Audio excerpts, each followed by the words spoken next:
Hello, ladies and gentlemen, and my fellow business associates.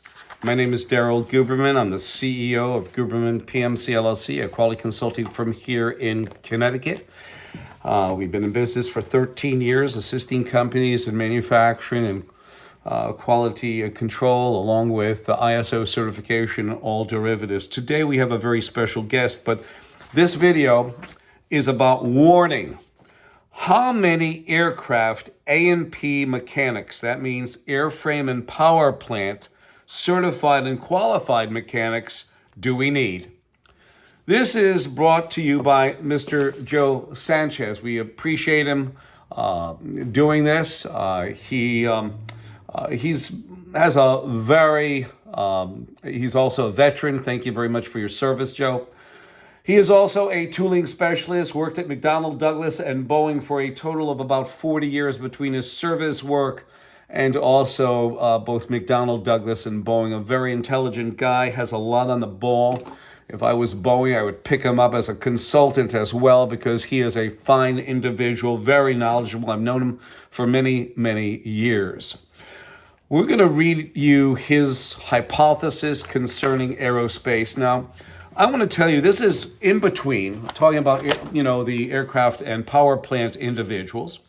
This is in between Boeing sending out a supplier notification in 2002, basically issuing their suppliers the authority to send work into Boeing, parts that Boeing needs for the aircraft, just upon the validation of an AS91 certification, which that's the certification for aerospace quality throughout the world. It's an International Standards Organization cert. And they basically said this, and I will show you to break it down for you. You have an AS9100 certificate that is accredited by ANSI ANAP. By the way, they sit on the board of ANSI ANAP. Also, they require ANSI ANAP or internationally equivalent on their supplier portal. You still find anything wrong with that?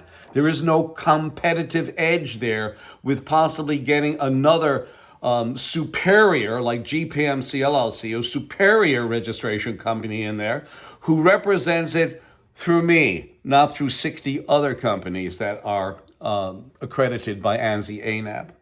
So you look at their supplier portal, it says ANSI ANAP or international equivalent. The international equivalent could be Iran or Pakistan. I've showed you that in other videos. The rest of the data will be down below in the description. You also supplier portal, you've seen their, this will also be there, their supplier notification 2002. So for 22 years, they have given up inspection. You send them your AS9100 certification, ANSI ANAP accredited. You manufacture your part, send it into them, and that basically absolves Boeing. This absolved Boeing from sending source inspection to those suppliers who are sending parts into Boeing. Don't get me wrong. From what I've discovered, they did do sample inspection, but they didn't do the inspection that they needed to be done with a predominance of their suppliers. The next thing, ladies and gentlemen, is you have the factor that Boeing became an FAA regulator from 2009 to present. So if you look at Mr. David Calhoun, who sat on the board in 2009 of Boeing, he is basically, as the CEO and administrator for the FAA. And when you hear the problem with David Calhoun talking about our regulator, the FAA, both the FAA and Boeing sit on ANSI's board. The FAA made Boeing a regulator in 2009. So when they put the MCAS system on the 737 MAX, basically they were doing it as an FAA regulator. As a matter of fact, let me just read this to you. The FAA increased the authority of Boeing's Commercial Airplanes Division to self-certify its own aircraft. The system allows Boeing employees to perform tasks on behalf of the FAA that include oversight of testing and product standards, along with certification of aircraft technologies and new aircraft designs.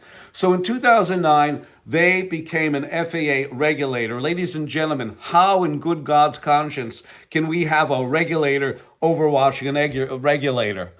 Unbelievable. Also, Boeing was caught fudging documentation on their own aircraft when they were a FAA regulator. You think they maybe learned that from the FAA? Who the hell knows?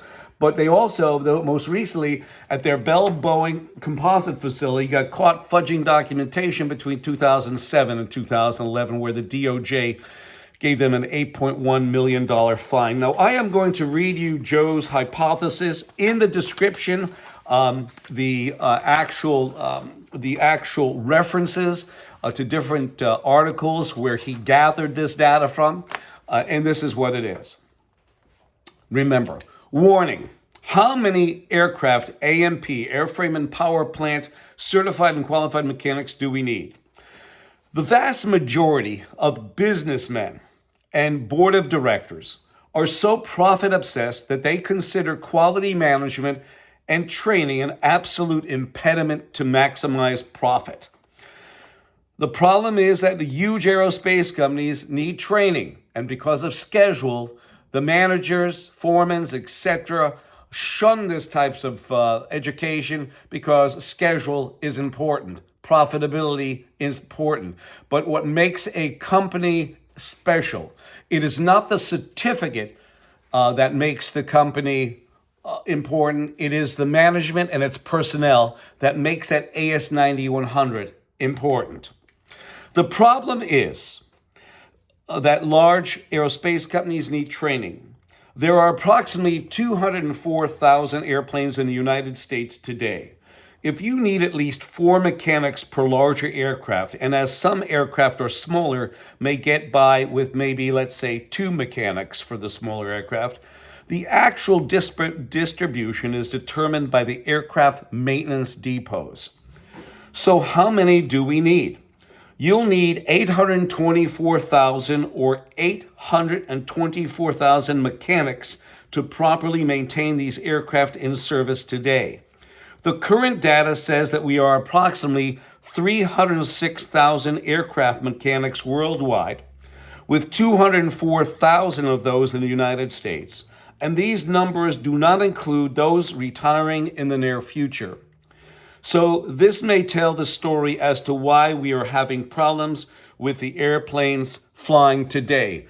And not just fudging documentation, not just having a certificate verify your supplier's quality like Boeing does and have been sending into Boeing for 22 years. And also, not the factor that the FAA made Boeing a regulatory authority in 2009. The outcomes for 100% successful flights is not just predicated on having qualified pilots for these airplanes. What may be even more important is on the availability of fully trained, qualified aircraft mechanics. Although there may be some inaccuracy in my numbers, in Joe's numbers, the thesis still stands that we need to be training aircraft mechanics as soon as possible. By Joe Sanchez. Joe, I appreciate this. Ladies and gentlemen, I'm just giving you a heads up on this, and it's a warning, all right? 203-556-1493 or Daryl, tqrs@yahoo.com. Joe and Iris, thank you very much, Joe, especially for doing this. And remember this well for those of you who are watching this video. The truth will set you free, but not until it is finished with you. David Foster Wallace, 203-556-1493 or Daryl, DARYL, tqrs@yahoo.com. Thank you.